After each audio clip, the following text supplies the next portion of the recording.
है कि साहब कंज्यूमर कोर्ट की तरफ हम जाएं तो पहली बात तो केस में कहां दर्ज करूंगा। वसीम आलम साहब ने मान लीजिए कि इंफॉर्मेशन मांगी कर्नाटका से और उनके पास रांची में उसका जवाब पहुंचा या नहीं पहुंचा, तो कंज्यूमर केस कहां दर्ज होगा? तो उसी से हुआ। कोई बोल पा रहे हैं? जो साथी बोलना चाह रहे हैं वो अनम्यूट कर लें खुद को, अगर आप अनुमति दे तो। सर ये ओपन प्लेटफॉर्म है, कोई अनुमति की जरूरत नहीं, सीधा बोलिए प्लीज। देखिए क्या आपका वक्तव्य चल रहा है, बीच में इंटरवेल ना, क्योंकि मैं ये जानता हूँ कि ये जो बात अपने को जो करनी है, मैं भले आपसे जो करने जा रहा हूँ वो आपको हो सकता है किसी साथी को लगे कि ये नकारात्मक बात हो, लेकिन वो हमारे लिए इसलिए जरूरी है, उसको नकारात्मक तरीके से ना देखें, उसको पॉजिटिव वे में ये देखें कि हम इसका रास्ता कैसे मिलकर निकाल सकते हैं। इसलिए मैं इस बात को जोड़ना चाहता हूँ। माननीय उड़ीसा न्यायालय ने हाईकोर्ट में, मुझे अच्छे से याद नहीं, एक केस चलता है 2007 या 2008 का था, हमारे किसी भाई ने उसको कंज्यूमर फोरम में इसी आधार पर लिखे गया था कि वो शुल्क की परिभाषा में आ रहा है। तो वहां पे माननीय न्यायालय ने दो बातों को उसमें जोड़ा था। मैं उस दो बातों को उसमें आपको इंडिकेट करना चाह रहा हूँ, क्योंकि आप बहुत ही इसमें टेक्निकल पर्सन है, हमको इससे आपसे सीखने मिलेगा। उन्होंने बोला था कि यहाँ पे क्रेता विक्रेता के बीच का संबंध भी होना चाहिए, मतलब उपभोक्ता और विक्रेता, मतलब कोई चीज सर्विस प्रोवाइड के लिए वो होनी चाहिए जिससे कोई किया गया। Hello Maurya ji, common mute कर दें। देवेंद्र जी अपने आप को अनम्यूट कर लेंगे, बीच में तेजस्विनी मैडम की ओर से डिस्टरबेंस आ रहा है। सॉरी सर, कॉमन म्यूट कर दें मौर्य जी। इसमें मेरी आवाज जा रही है, बताइए। अभी भी आ रही है। देवेंद्र जी प्लीज आप आपको अनम्यूट कर लें, कैरी ऑन प्लीज। हाँ, मैं बोल रहा था कि वहां पर एक विक्रेता एक सर्विस प्रोवाइडर, जैसे रेलवे है, रेलवे एक सर्विस प्रोवाइडिंग ऑर्गेनाइजेशन है, गवर्नमेंट का डिपार्टमेंट है जो रेल सर्विस देने के लिए बना हुआ है। टेलीफोन डिपार्टमेंट है, वो टेलीफोन सर्विसेज देने के लिए बना हुआ है। इलेक्ट्रिसिटी डिपार्टमेंट है, क्योंकि इससे करके वो एक इनकम भी जनरेट कर रहे हैं। तो ऐसे सभी डिपार्टमेंट कंज्यूमर्स के दायरे पे लाए जाएंगे, लेकिन सूचना का अधिकार कंज्यूमर लाइन के दायरे पे नहीं आएगा। उनको उन्होंने उस पर स्पष्ट किया था, और उनका जो स्पष्ट करने का उसमें आधार था वो ये था कि ये आपको अधिकार के बतौर दिया गया है, यह कोई सर्विस प्रोवाइडिंग या कोई सेल्स करके आय जनरेट करने के लिए नहीं है, ये आपका अधिकार है, इसीलिए कंज्यूमर फोरम के दायरे में नहीं आएगा। और जो शुल्क लिया जाता है, वो शुल्क लेने का आधार जो आपको इसका रिस्पॉन्ड देना है या जो करना है वो उसमें आता है। लेकिन ये जो सर्विस की परिभाषा को उन्होंने, सर्विस फीस की परिभाषा को उन्होंने इस बात को बोल के वो कर दिया कि ये सर्विस प्रोवाइडिंग वर्क नहीं है, पहला। दूसरा, जो अपन जो सेक्शन 76 में लोक दस्तावेजों में जा रहे थे, उसमें फीस की समस्या नहीं आती है ज्यादातर साथियों को। उसमें समस्या ये आती है कि जब वो जानकारियां देने से मना कर दिया जाता है तो उन जानकारियों की कोई अपील या सुनवाई का प्रोविजन नहीं है, या आपने जैसे थोड़ा जैसे, या तो हमको सीधा उसी एक्शन पे जाना है कि आपने देश के कानून को मानने से इनकार कर दिया, इस कारण से देश में बने हुए उस कानून से जब आप उसको इनकार कर रहे हैं तो जो उस पे लागू होगा वो आप पे लागू होगा, आपको उस एक्शन पे जाना होगा। लेकिन इसके लिए एक प्रॉपर कोई नहीं होने के कारण सेक्शन 76 का उपयोग हमारे भाई लोग नहीं कर पाते। जहां पर इसकी व्यवस्था तय की गई है, जैसे कोर्ट है या कोई ऐसे तहसीलदार ऑफिस है जहां, या कलेक्ट्रेट ऑफिस है, जहां पे पर्टिकुलर किसी चीज को लाया गया है नकल के दायरे में, उन्हीं जगह पर सेक्शन 76 लागू हो पा रहा है सही तरीके से, क्योंकि वहां पे लोक सेवा गारंटी के साथ जोड़ा गया है उसको। जहां पर लोक सेवा गारंटी के साथ उसको नहीं जोड़ा गया है, उसको भी मानने से इनकार कर दिया। और मैं एक बहुत हास्यास्पद बात बताऊंगा, मैं एक डायरेक्टर हेल्थ के एक उसमें चल रहा था, मैंने उसको बोला कि सर ये तो आपका पब्लिक रिकॉर्ड है, पब्लिक डॉक्यूमेंट्स है, ये तो आपको देना चाहिए। तो उनका कहना है कि मैं उनकी पर्सनल बात, मैं इस बात को नहीं मानता हूँ, लेकिन फिर मैं दोहरा रहा हूँ क्योंकि हमको इन सब चीजों की ना तैयारियां रखनी चाहिए करके। उनका कहना है कि देखना, एक्ट में कई बार ये लिखा रहता है कि कौन सी दस्तावेजें पब्लिक के लिए ओपन प्लेटफॉर्म पे रखी जाएंगी। जैसे मान लीजिए कि मैंने किसी हॉस्पिटल के लिए पंजीयन दिया, तो वो पंजीयन उसको वहां पे बाहर में बोर्ड में टांग के रखना है। वो आप किसी प्राइवेट उससे भी डॉक्टर से ले सकते हैं, उसको भी हम लोग दस्तावेज मानते हैं। लेकिन जो डॉक्यूमेंट हमारे निहित की गई हैं, जो काम करने के लिए की गई हैं, जो अभी 2005 के एक्ट आने से पहले, आरटीआई एक्ट के आने से पहले जो नहीं मिल पाता था, वो इसी कारण से नहीं मिल पाता था क्योंकि उसमें डिफाइन किया जाता था कि ये जनता के लिए होंगी, ये रजिस्टर जनता के लिए होगा, ये दस्तावेज जनता के लिए होंगे।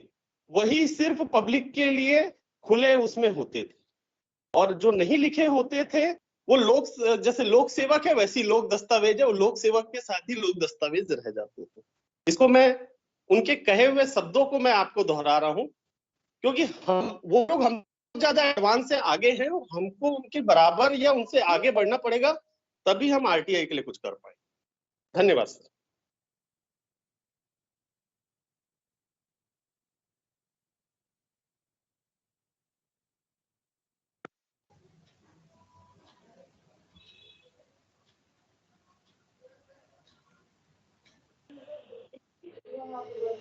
हेलो हेलो,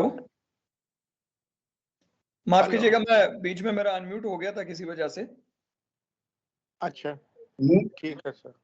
देखिए देवेंद्र जी, जो अभी कह रहे थे, मैं जिस हिस्से तक सुन पाया उस हिस्से तक की मैं आपको बात बता रहा हूँ। देवेंद्र जी बिल्कुल सही कह रहे हैं। आरटीआई एक्ट को में एप्लीकेंट को कंज्यूमर की डेफिनेशन में नहीं माना गया है। ये उड़ीसा हाईकोर्ट के बाद ऑनरेबल सुप्रीम कोर्ट तक ने इस चीज को डिसाइड कर दिया है। तो आरटीआई एक्ट की हम बात नहीं कर रहे, हम बात कर रहे हैं सेक्शन 76 में, जब आप पब्लिक डॉक्यूमेंट के लिए किसी एप्लीकेशन को मूव करते हैं उस स्थिति में।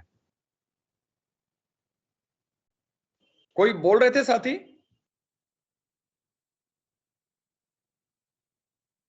छुट्टी कैंसिल है जी, आपकी आवाज थोड़ा सा इको कर रही है सर। हेलो हेलो, इको कर रही है आवाज। हाँ प्लीज बोलिए। सर मेरी आवाज आ रही है? नमस्कार। बिल्कुल अच्छे से आ पा रही है, नमस्कार।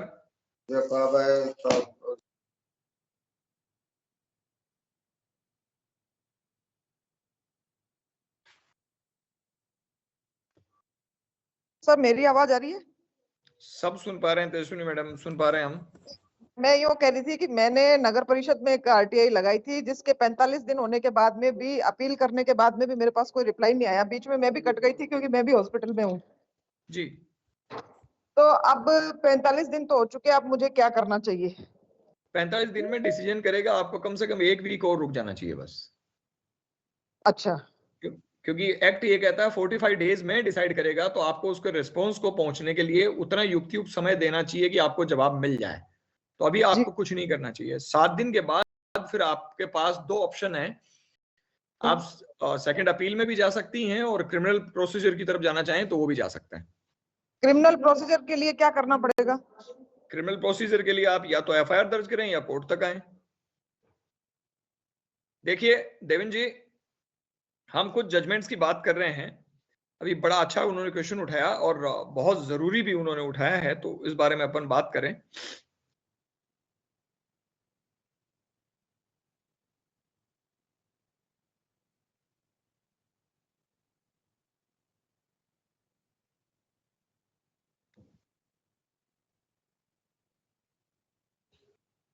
देखो राजस्थान में स्क्रीन पे अगर आप देख पा रहे हैं, कैंसिल कर दिया है। स्क्रीन पे आप देख पा रहे हैं तो एक कंज्यूमर फोरम 2020 का स्क्रीन पे आप देख पा रहे होंगे।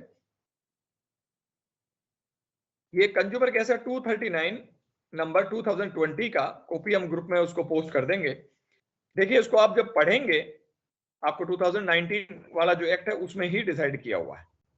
देखो, एक आवेदन ग्राम पंचायत भांडियावास में संधारित लोक दस्तावेजात की सत्यापित प्रतिलिपियां पाने के लिए निर्माणानुसार निर्माण की गुणवत्ता जांच करने के लिए सैंपल दिखाकर कि साहब मुझे चेक कराओ और उसकी मुझे कॉपी दिखाओ, और जो डॉक्यूमेंट है वो मुझे उसकी कॉपी दीजिए। रजिस्टर्ड डाक से इसको भेजा गया था। आंशिक भुगतान 50 रुपए के लिए किया गया और बाकी के लिए उसने कहा कि मैं बाद में आपको चुका दूंगा। तो किसी तरह का कोई जवाब नहीं दिया गया, जिससे आहत होकर एक लीगल नोटिस उन्होंने सामने वाली पार्टी को वीडियो को भेजा और वीडियो को मिल गया। लेकिन उसके बावजूद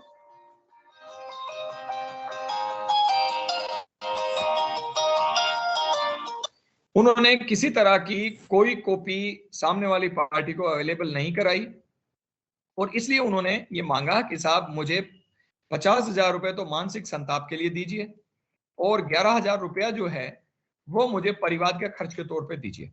ये इनकी मेन मांग थी और मैं आपको इसका ऑपरेटिव पार्ट पढ़ाता हूं कि जिससे आपको क्लियर हो जाए। देखिए, कुछ इससे पहले आपको कुछ साइटेशंस मैं स्क्रीन पे दिखा रहा हूं।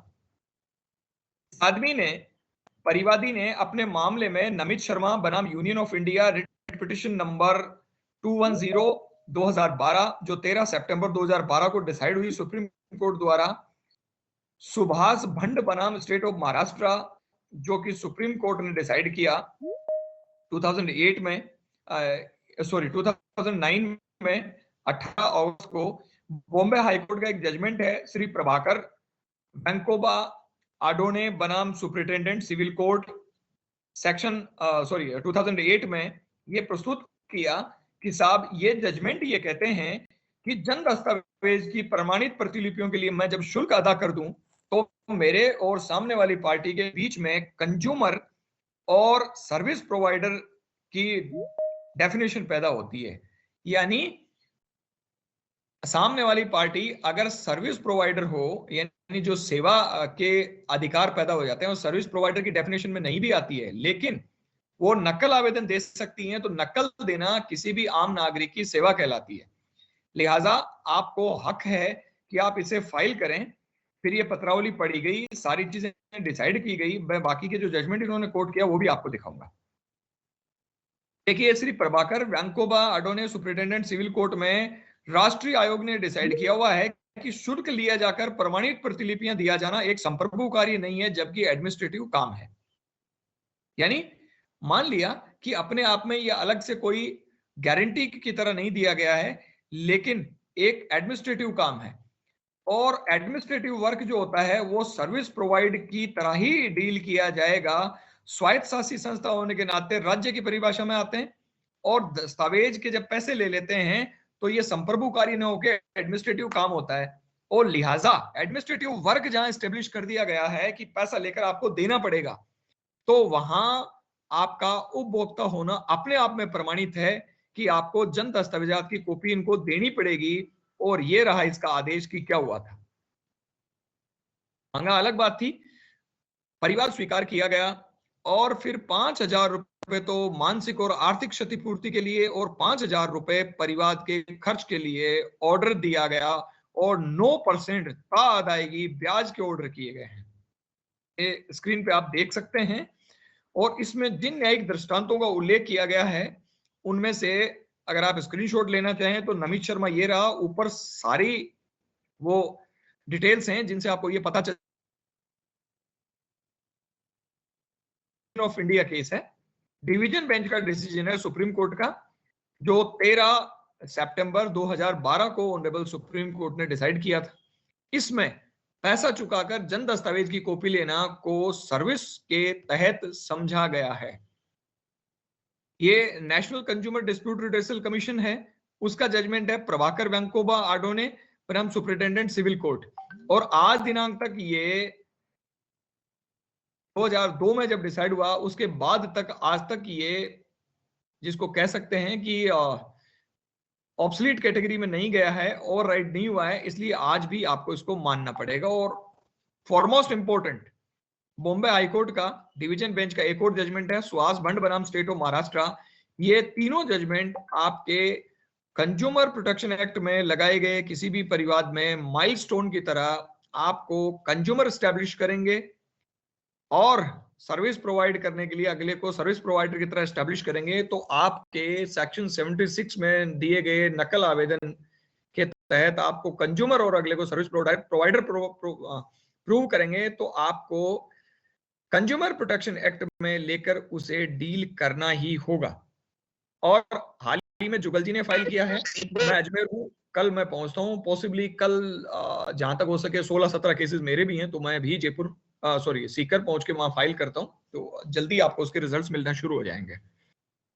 सवाल ये उठता है कि कहां दायर कर सकते हैं, तो पहले की बातें छोड़िए, जो नए करंट है उसको ऑब्सोल्यूट रूप में समझ लीजिए कि जहां कहीं भी कागज पहुंचा या जहां से रवाना हुआ या जहां उपभोक्ता रहता है, बड़ी इंपॉर्टेंट चीज देखिए, मैं राजस्थान के सीकर जिले का रहने वाला हूं, मैं झारखंड आया हुआ हूं, मैंने डाक झारखंड से पोस्ट की, पहुंची केरला, लेकिन मुझे नकल नहीं भेजा गया, तो मैं केस को कहां दर्ज कर सकता हूं? मैंने डाकघर झारखंड से उस डाक को पोस्ट किया था, मैं वहां दर्ज कर सकता हूं।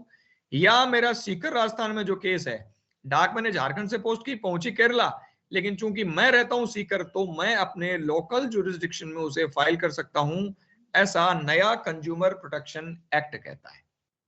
यानी आपके लिए इतनी आसानी दी गई है कि आप उसे देश के उस जगह फाइल करें जहां आप रहते हैं। कितनी गजब की चीज है। यानी अगर आपको आरटीआई एक्ट के तहत सूचना नहीं देते हैं, तो जिन चीजों को आप पब्लिक डॉक्यूमेंट मानते हैं या जो डॉक्यूमेंट पब्लिक डॉक्यूमेंट है, डिफाइंड है पब्लिक सर्वेंट के ऑफिस के पास, उन सबको आप 76 इंडियन एविडेंस एक्ट के तहत भी ले सकते हैं। ये एक अल्टरनेट रास्ता है जो बहुत ही शार्प, बहुत ही तेज है। अब दीप जाखड़ साहब ने हाथ रेज करा है, हैंड रेज किया है, तो दीप जाखड़ साहब बोलना चाहेंगे। नमस्कार सर। नमस्कार। जैसे सर देवेंद्र जी कह रहे थे ना, मैं भी उसमें एक बात जानना चाह रहा था कि जैसे हम ऑनलाइन कोई भी वो मंगवाते हैं आइटम, अमेजन से, फ्लिपकार्ट वगैरह से, तो उस पे साइट पे ये दे रखा होता है कि भाई इतना पे कीजिए आप और आपको इतने टाइम में आपको आपका आइटम मिल जाएगा, सर्विस मिल जाएगी आपको। बिल्कुल। जब अगर हमने और वहां अगर हमें वो आइटम नहीं मिला है, तो जब हम उसके लिए कंज्यूमर कोर्ट में जा सकते हैं, तो फिर अगर पैसे डॉक्यूमेंट्स के लिए पैसे दे रखे हैं वो नहीं मिले तब भी जा सकते हैं। क्या मैं ठीक हूँ इस बारे में? बिल्कुल ठीक है। जो चीज इसमें एक बात और है, इसमें एक देवेंद्र बात और है कि हमारे देश में एक सिद्धांत बना हुआ है, जब किसी कार्य को करने के लिए विधि में कोई विशेष पद्धति बताई गई हो, तो उसको पहले आपको पूरा करना होगा। जब तक मतलब अगर आपको ये बताया गया है कि आपको कोई भी चीज, अगर ये रिश्ती आपको अपील में जाने के लिए या सेकंड अपील में जाने के लिए नहीं दी होती, ये ग्राउंड्स आपके उसमें जाने के लिए नहीं होते, तब आप उस विकल्प को अपना सकते हैं। क्योंकि आरटीआई एक्ट में फर्स्ट अपील और सेकंड अपील के माध्यम से अगर आपको फीस लेकर आपको जानकारी नहीं दी गई है या आपको डॉक्यूमेंट्स नहीं दिए जा रहे, गलत भेज दिए, कुछ भी कर दिए, XYZ जो भी कर दिए हैं, आप जब तक उस रीति को पूरा ना कर लो और उस रीति को करने के बाद आपको कोई लाभ ना मिले, जब तक आप इसको अलग ट्रैक में नहीं जा सकते। अगर आरटीआई एक्ट के तहत आपने आवेदन किया है तो आप कंफ्यूज कर रहे हैं शायद। मैं इस वक्त आरटीआई एक्ट की बात नहीं कर रहा, हम एविडेंस एक्ट की बात कर रहे हैं। अच्छा, सॉरी। आरटीआई एक्ट में तो बिल्कुल आपकी बात जायज है। आपको पहले फर्स्ट अपील फिर सेकंड अपील एग्जॉस्ट करना पड़ेगा। आप कंज्यूमर की तरफ मुंह भी नहीं कर सकते, ये तो सुप्रीम कोर्ट ने पहले ही मना कर दिया। पूरा आरटीआई एक्ट का सेक्शन तो कंज्यूमर के मामले से, दायरे से पहले ही बाहर किया गया, उस बारे में हम बात नहीं करेंगे। हम बात कर रहे हैं सेक्शन 76 की, उसमें बिल्कुल आप जा सकते हैं।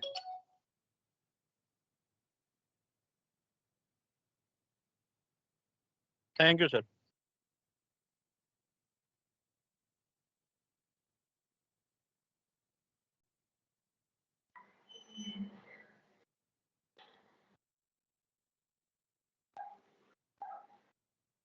Hello hello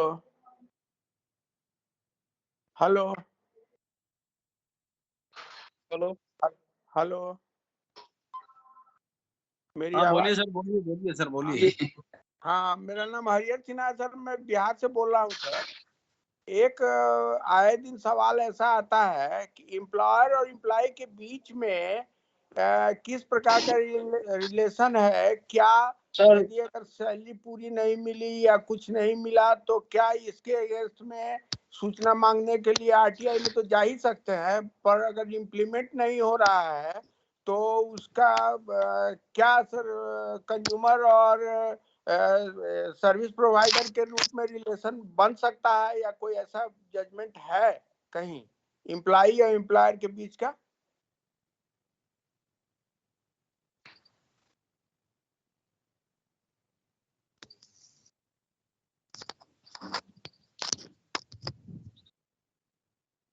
hello, network issue है सर, शायद जहांगीर साहब डिस्कनेक्ट हैं अभी। हेलो, मैं हरिहर सिन्हा बोल रहा हूँ सर, मेरी आवाज जा रही है? हेलो हेलो सर अभी ताराचंद जी नहीं है शायद। हेलो हेलो हेलो, मेरी आवाज आ रही है? ताराचंद जी नहीं है शायद, टेलीफोन आ गया होगा। हेलो,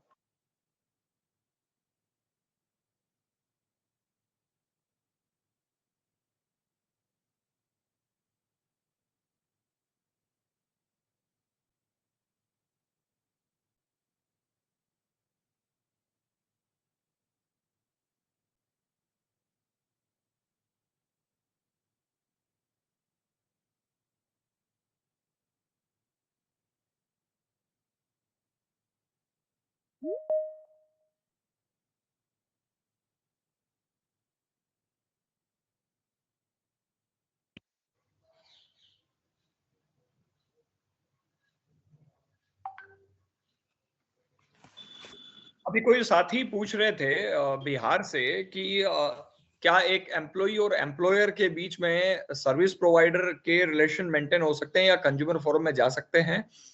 इसका जवाब है नहीं। आप एम्प्लॉय और एम्प्लॉयर के बीच के जो संबंध होते हैं वो किसी भी तरह से सर्विस प्रोवाइडर की डेफिनेशन में नहीं आते। अगर उसे इंक्रीमेंट नहीं मिल रहा, सैलरी नहीं मिल रही, तो ये एडमिनिस्ट्रेटिव प्रोसीजर है।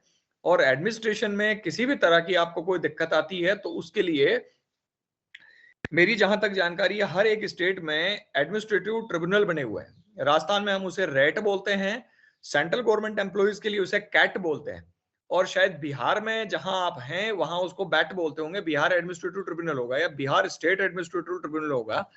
उसमें आपको इसका परिवाद या इसकी कंप्लेंट फाइल करनी पड़ेगी कि आप इस तो डेजिग्नेशन पे हैं और आपके साथ एडमिनिस्ट्रेशन में इस तरह की दिक्कत है या आपके साथ ये चीजें आई हैं जिनके लिहाज से आपको ये रेमेडी चाहिए।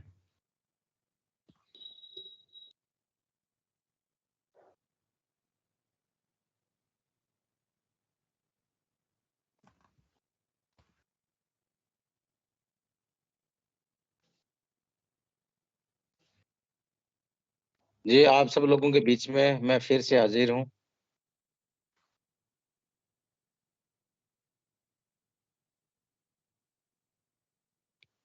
क्या मेरी आवाज आ रही है आपको?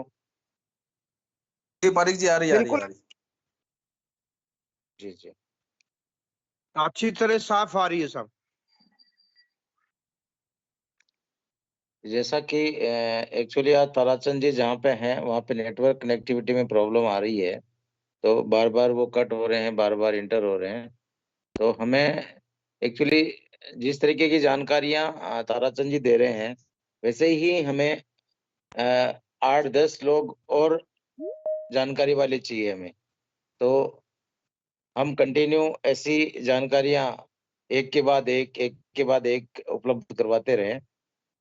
और ऐसा legal ambit Akhil Bharatiya activist मंच उस पायदान पे पहुंच चुका है कि ताराचंद जी ने बहुत सारे ऐसे लॉयर खड़े कर दिए हैं वो एक दूसरे के एब्सेंस में उस बात को मजबूती से उठा सके, साथियों को बता सके। तो मैं एक बार संगठन की ओर से ताराचंद जी का धन्यवाद भी ज्ञापित करना चाहूंगा कि उन्होंने जिस तरीके से सटीक और साफ सुथरी भाषा में हमें वकालत की जो उपाधि साथियों को उपलब्ध करवाई है, उसके लिए संगठन की तरफ से एक बार पुनः उनका धन्यवाद। अब अगर किसी साथी के कुछ जैसी कोई बात नहीं है, मैं भी आपका ही कॉमन साथी हूँ, कोई स्पेशल नहीं हूँ मैं आप में से। जो मेरा कंट्रीब्यूशन बन सकता है वो मैं हमेशा करता रहा हूँ और करता रहूंगा। नहीं, एक्चुअली ये ऐसा है ताराचंद जी, आपको बताऊं, आप माने या न माने, लेकिन